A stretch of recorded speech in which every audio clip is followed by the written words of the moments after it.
Cinema global range లో దూసుకుపోతూ ఉండడంతో north beauties అంతా ఇప్పుడు సౌత్ వైపు చూస్తున్నారు. ఆల్రెడీ దీపిక, అలియా, కియారా, శ్రద్ధ కపూర్ సౌత్ ఎంట్రీ ఇచ్చేశారు. జాన్వి అయితే వరుస సినిమాలతో హల్చల్ చేస్తున్నారు.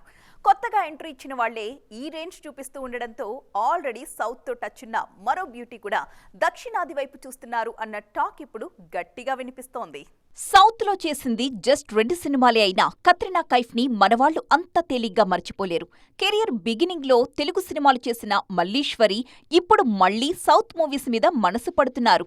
ఆల్రెడీ సౌత్ మేకర్స్ తో ఈ బ్యూటీ టచ్ లోకొచ్చారన్న ప్రచారమూ జరుగుతోంది. పాటలకు స్టెప్పులేయడం రాదని విమర్శలెదుర్కొన్న హీరోయిన్స్ లో కత్రినా కూడా ఒకరు. అందుకే కొరియోగ్రఫీ స్కిల్స్ ని పట్టుబట్టి మరీ నేర్చుకున్నారు. ఇప్పుడు one of the finest dancers అనిపించుకుంటున్నారు. నటిగా కూడా ప్రూవ్ చేసుకోవడానికి మూవీ సెలక్షన్ విషయంలోనూ పర్టిక్యులర్ గా ఉంటున్నారు. పెళ్లి తర్వాత సెలెక్టివ్ గా సినిమాలు చేస్తున్న క్యాట్ సౌత్ మేకర్స్ తో లేడీ ఓరియంటెడ్ సబ్జెక్ట్స్ చెయ్యాలన్న ఆలోచనలో ఉన్నారట. పొన్నియిన్ సెల్వన్ రిలీజ్ టైంలో మణిరత్నం దర్శకత్వంలో ఒక సినిమా చేయాలనుందని చెప్పారు క్యాట్. దీంతో సౌత్ విషయంలో ఈ అమ్మడు సీరియస్ గా ఫోకస్ పెడుతున్నారన్న టాక్ వినిపించింది. ఇప్పుడు మరొకసారి కత్రినా సౌత్ రీఎంట్రీపై న్యూస్ వైరల్ అవ్వడంతో త్వరలోనే ఈ బ్యూటీ తెలుగు స్క్రీన్ మీద సందడి చేసే ఛాన్స్ ఉందన్న టాక్ వినిపిస్తోంది.